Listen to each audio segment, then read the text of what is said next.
chapter 2. And in conclusion, we usually, conclusion, it's mostly focused on what we are supposed to be, how we should train ourselves to become a good yogi and good, steadfast in our faith. So all these slokas that are there, they are meant for that purpose, like explaining why we have to do certain things and why we should not be doing certain things. So main thing is that stay away from the attachments, and because attachments come because of our numerous desires we have as human beings, and with those desires, not all of them can get fulfilled, because desire by definition is not very rational. It's kind of like something erratic that happens to our mind, and when they don't get fulfilled, we get agitated and we get frustrated, and with that we become angry. And anger, first thing it does, it kills our discerning capacity. So we lose our focus, we get confused, and we stay away from our objective, which is like always being the steadfast in your mind, on your faith. So main thing is that control your senses. You cannot be without any desires and expectations in life, but have them with a rationale that pain and pleasure, they're part of life. They come and go, and we have to take in that perspective, and don't try to analyze too much about the other situation or other person. Like we believe that Vyakti, Vastu, and Paristhiti, these are the ones that give us frustration. So instead of looking at those aspects, we have to see inward analysis and see how I dealt with that and how I'm affected by that, and how I can improve it next time so it doesn't hurt me as much as it is hurting me. And also we can find a creative and productive solution to that. So we move forward with more peace and tranquility in our mind. So those are the main aspects of the shlokas, concluding shlokas from 62 to 72. And some of them are like, here it says, have disciplined senses, free from likes and dislikes, attains placidity of mind. That is one of the most important thing in life, to have placidity of your mind.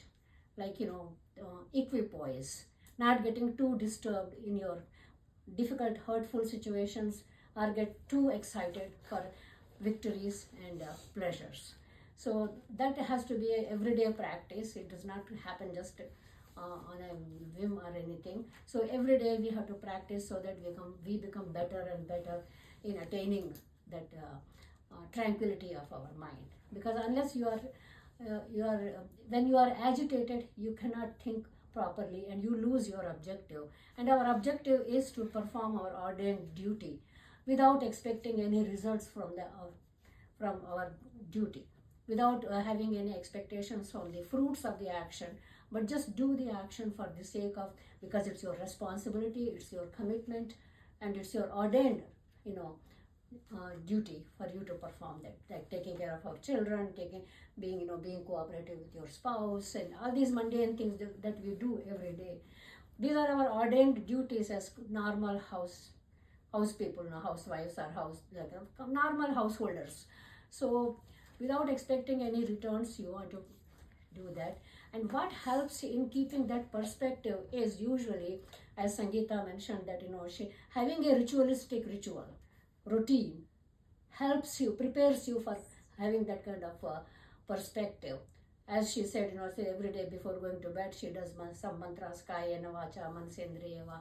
So choose couple of mantras and couple of recitations that you can perform at a regular basis, and you won't believe what kind of impact it has on your mind, because these mantras are designed in such a way that those sounds and those phrases, they calm down your neurons, and your anxiety slowly, little by little goes down, and you will find yourself more and more composed and more capable of handling the ups and downs that come our way. And one of the most beautiful and another important lesson that we have to take from satsang, and also Sangeeta's speech is that, being reading your scriptures and reflecting on them, reading your scriptures or listening to your fellow people in satsang talking about them and reflecting on them and doing some kind of inward analysis, how far I am living up to the expectation that is addressed in this discourse. That really helps in improving ourselves and progressing in our journey of spirituality. And one beautiful another thing that I took from Sangeeta's talk was like, things that give us kind of frustration and disturbances are vyakti, vastu, and paristhiti. So we have to learn to deal with each one. Paristhiti is like, one beautiful example that she gave me was, we all heard was that experience with in the dentist's office, which is unavoidable. It came also suddenly on you. What the dentist is going to do to you, you don't have any control over that. But you know that it's going to be a painful experience.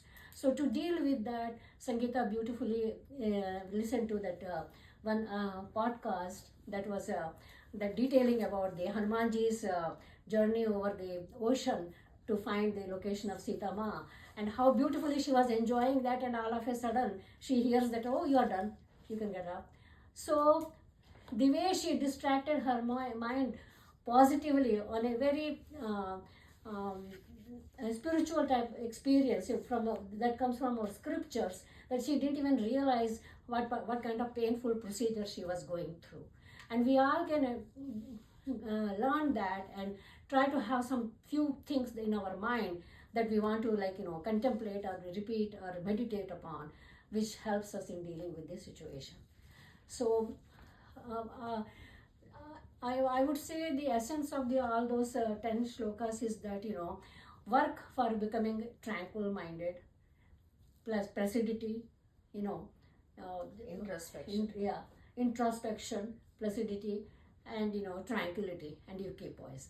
When you do these things and you keep your senses in control, you are not as agitated, and you become closer and closer to attain that ultimate salvation, which is like, being able to contemplate Brahman.